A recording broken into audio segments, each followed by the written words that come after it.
नमस्कार दोस्तों, आज का यह video lecture ALP practice set number 2 है, जो एसके झा सर के द्वारा loco pilot practice set book launch किया गया है। उसी का हम सेट नंबर 2 का आज डिस्कशन करेंगे। तो दोस्तों, इसमें साइंस के साथ जीके का भी क्वेश्चन हम डिस्कस कर देंगे। तो दोस्तों, यह वीडियो अपने दोस्तों एवं जितने भी एस्पिरेंट होगा एएलपी की तैयारी करने वाले सभी के साथ इसको ज़रूर शेयर कीजिएगा, और वीडियो अच्छा लगे तो लाइक एवं चैनल को सब्सक्राइब एवं वीडियो को शेयर ज़रूर कीजिएगा। तो उम्मीद करते हैं कि इस वीडियो का लाइक 1000 प्लस होगा एवं कमेंट में 250 प्लस कमेंट्स होंगे। आपकी लाइक्स एंड कमेंट्स हमको नेक्स्ट वीडियो बनाने के लिए मोटिवेशन के तौर पर कार्य करता है। तो प्लीज़ वीडियो को लाइक एंड कमेंट ज़रूर करें। तो आइए दोस्तों, हम अपने एक्सरसाइज की ओर चलते हैं। सेट नंबर 2 का पहला क्वेश्चन क्या कहता है? निम्नलिखित में से किस स्थल पर भगवान बुद्ध ने आत्मज्ञान प्राप्त किया था? तो भगवान बुद्ध को किस स्थान पर ज्ञान प्राप्त हुआ था? ऑप्शन नंबर ए हो जाएगा सारनाथ, ऑप्शन नंबर 2 हो जाएगा राजगीर, ऑप्शन नंबर सी हो जाएगा बोध गया, ऑप्शन नंबर डी वैशाली हो जाएगा। तो भगवान बुद्ध को ज्ञान की प्राप्ति हुआ था बोध गया में, तो हमारा आंसर हो जाएगा ऑप्शन नंबर सी। फिर नेक्स्ट क्वेश्चन की ओर चलते हैं। जब एक परिपथ में कई प्रतिरोध श्रृंखला में जुड़े हुए होते हैं तो करंट का मान क्या होता है? तो जब भी श्रृंखला का क्वेश्चन आए तो इसमें क्या होता है, करंट का मान एक समान रहता है। अगर यही कह दें कि अगर प्रतिरोध समानांतर क्रम में जुड़ा होता है तो उसमें वोल्टेज समान होता है और धारा अलग अलग होता है। तो इसको आप ध्यान में रखिएगा। यहाँ पे हमारा ऑप्शन नंबर डी सही आंसर हो जाएगा। नेक्स्ट क्वेश्चन की ओर चलते हैं। भारत और किस देश ने नीली अर्थव्यवस्था के रोड मैप पर हस्ताक्षर किया है? ऑप्शन ए हो जाएगा Italy, option b Germany, option सी फ्रांस, ऑप्शन डी इनमें से कोई नहीं। तो यहाँ पर हमारा आंसर हो जाएगा 7 का सी फ्रांस। फिर नेक्स्ट क्वेश्चन की ओर चलते हैं। सर्च लाइट का परावर्तक सतह कौन सा, यानी कि कौन सा दर्पण यूज करते हैं? ठीक है, तो ऑप्शन ए में हो जाएगा उत्तल दर्पण, ऑप्शन बी में अवतल दर्पण, ऑप्शन सी बेलनाकार दर्पण, ऑप्शन डी समतल दर्पण। तो यहाँ पे हमारा आंसर हो जाएगा ऑप्शन नंबर बी अवतल दर्पण। फिर नेक्स्ट क्वेश्चन की ओर चलते हैं। भारत के संविधान के ऊपर सबसे अधिक प्रभाव निम्नलिखित में से किसका माना जाता है? तो यहाँ ऑप्शन ए हो जाएगा यूएसए का संविधान, ऑप्शन बी सोवियत रूस का संविधान, ब्रिटिश संविधान, ऑप्शन डी हो जाएगा भारत सरकार अधिनियम 1935। था हमारा यहाँ आंसर हो जाएगा ऑप्शन नंबर डी भारत सरकार अधिनियम 1935 का प्रभाव अधिक पड़ा है। प्रतिरोध का एसआई मात्रक क्या होता है? प्रतिरोध का एसआई मात्रक ओम होता है। इसको आप डायरेक्ट आप याद रखिएगा। आवेश का एसआई मात्रक यहाँ कूलम्ब होता है,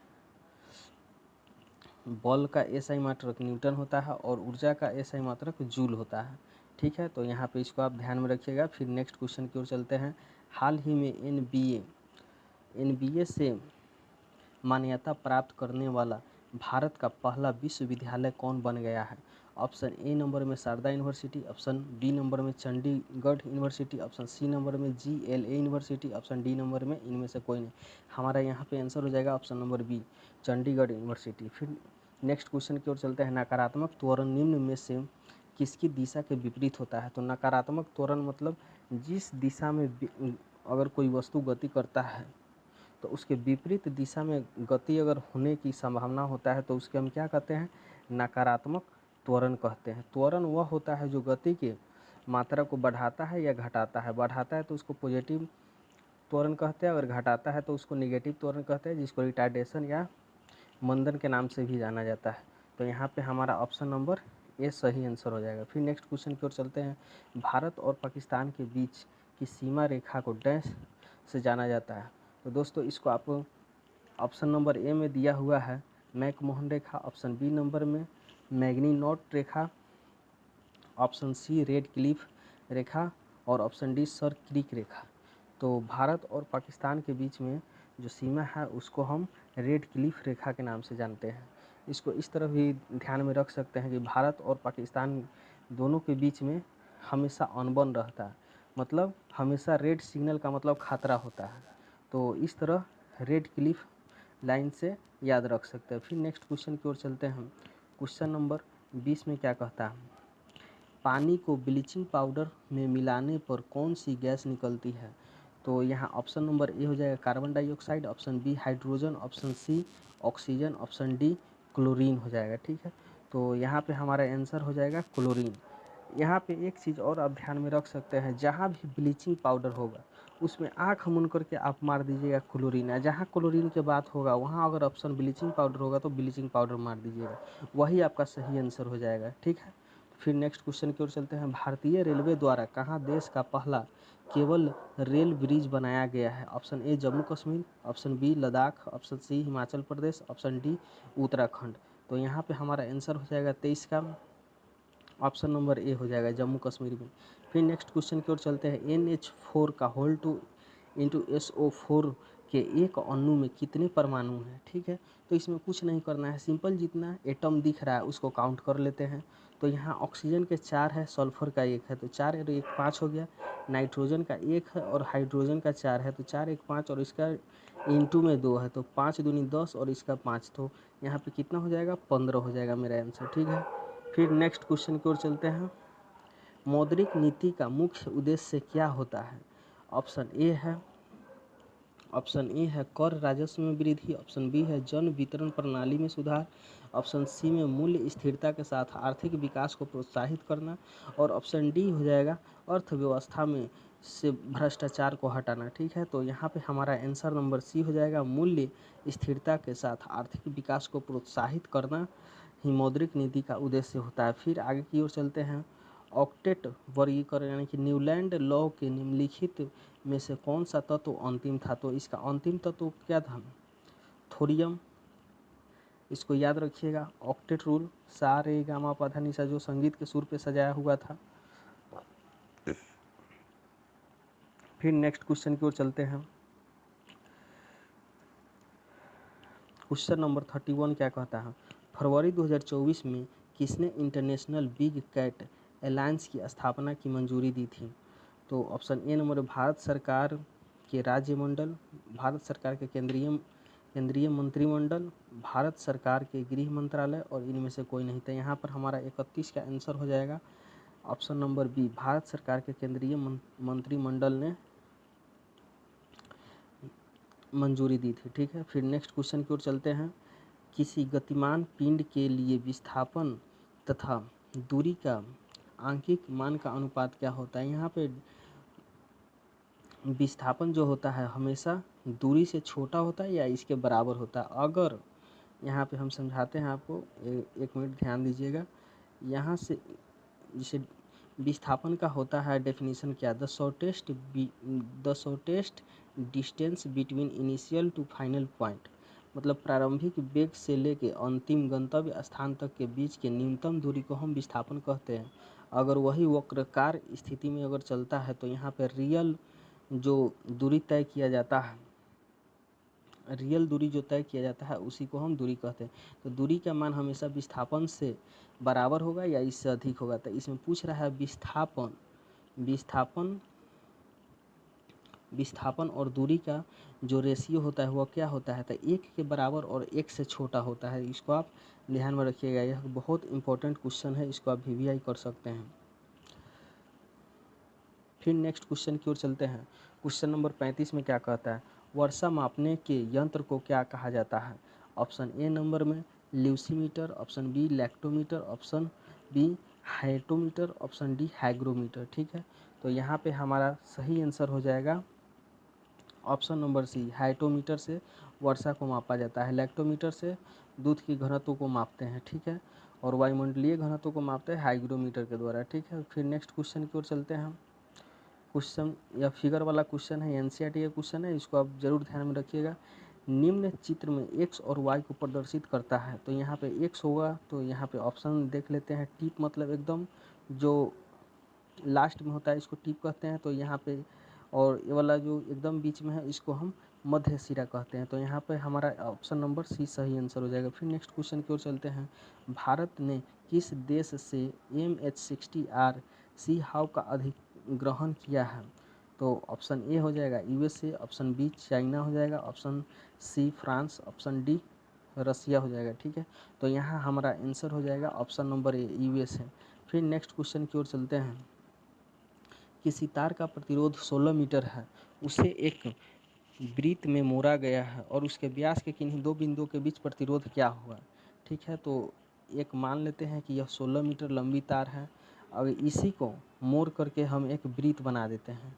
ठीक है, इस तरह से यहाँ पे एक वृत्त बना देते हैं। ठीक है, तो यह दो भागों में डिस्ट्रीब्यूट हो जाता है, तो आधा आधा बढ़ जाएगा, तो ऊपर वाला का 8 हो जाएगा, नीचे वाला का भी 8 हो जाएगा, 8 ओम। ठीक है, तो समानांतर क्रम संयोजन में इक्विवेलेंट प्रतिरोध का फॉर्मूला होता है R1 into R2 upon R1 plus R2। इसको आप कहीं पे लिख लीजिएगा। ठीक है, तो यहाँ पे R1 R2 इक्वल है, तो R1 into R2, R1 plus R2, तो 8 दूनी 16 हो जाएगा। यहाँ पे 8 से 16 दो मरतबे जाएगा, 2 से 8 4 मरतबे चल जाएगा। ठीक है, तो यहाँ पे हमारा ऑप्शन नंबर डी सही आंसर हो जाएगा। ठीक है, फिर नेक्स्ट क्वेश्चन की ओर चलते हैं। सेल्सियस तापक्रम पर जल के क्वथनांक तथा हिमांक होते हैं। तो यह तो सिंपल क्वेश्चन है, एकदम आसान, आप इसको देखते ही उड़ा दीजिएगा। तो यहाँ पे 100 डिग्री पर क्या होता है, जल खौलता है, और 0 डिग्री पर क्या होता है, जमता है। तो यही पूछ रहा है। ठीक है, फिर नेक्स्ट क्वेश्चन की ओर चलते हैं। क्वेश्चन नंबर 46 में क्या कहता है, चुंबकीय बल रेखाओं के किसी बिंदु पर आरेखित डैश से चुंबकीय क्षेत्र की दिशा ज्ञात की जा सकती है। इसको याद रखिएगा दोस्त, यह बहुत इंपॉर्टेंट क्वेश्चन है। तो इसका आंसर हो जाता है टेंजेंशियल होता है, जिसको हिंदी में स्पर्शज्या कहते हैं। यही हमारा आंसर हो जाएगा। एक लघु पथित परिपथ में धारा क्या होता है, धारा के बारे में कहना है। जैसे लघु पथित मतलब क्या होता है, शॉर्ट सर्किट होता है, तो उसमें धारा का मान क्या होता है, तेज़ी से प्रवाहित होता है। शॉर्ट सर्किट में देखते हैं वहाँ पे करंट का स्पार्क करता है। तो इस तरह से यहाँ पे इसका आंसर हो जाएगा ऑप्शन नंबर सी, अत्यधिक तेज़ी से बहती है धारा। फिर नेक्स्ट क्वेश्चन की ओर चलते हैं। क्वेश्चन नंबर 52 में क्या कहता है, निम्नलिखित में से किस विद्युत चुंबकीय तरंग की तरंग दैर्ध्य सबसे कम होती है। तो इसका एक ट्रिक होता है, इसको आप याद रखिएगा। गा ए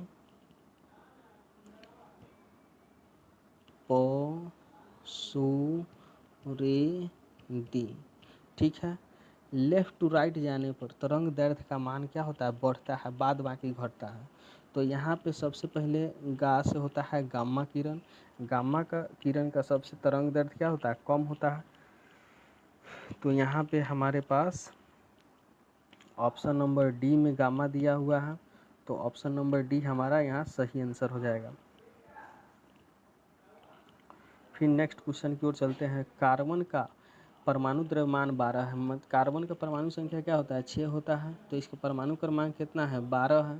तो एक कार्बन में का परमाणु द्रव्यमान 12 है, तो अगर इसमें 2 से मल्टीप्लाई कर दे तो क्या 24 हो जाएगा, 24 ग्राम। तो यही पूछ रहा है कितना परमाणुओं की संख्या होगा, तो परमाणुओं की संख्या क्या हो जाएगा, यहाँ पे 2 हो जाएगा। हमारा सही आंसर यहाँ पे 2 हो जाएगा। नेक्स्ट क्वेश्चन क्या कहता है, एक अवतल दर्पण के अक्ष पर एक वस्तु वक्रता केंद्र पर रखी है, दर्पण द्वारा निर्मित प्रतिबिंब तथा इसके ध्रुव से बीच की दूरी क्या होता है।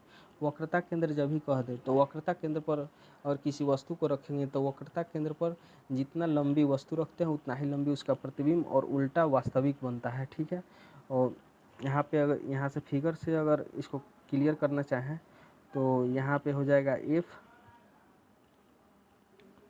यहाँ पे एफ हो जाएगा, यहाँ पे सी हो जाएगा, और सी से इधर हो जाए। तो यहाँ पे अगर वक्रता केंद्र जो होता है फोकस दूरी का 2 गुना लंबा होता है, तो यही पूछ रहा है कितना बड़ा होगा, तो 2f के बराबर होगा, 2f के बराबर होगा। यहाँ ऑप्शन नंबर सी हमारा आंसर हो जाएगा। फिर नेक्स्ट क्वेश्चन की ओर चलते हैं।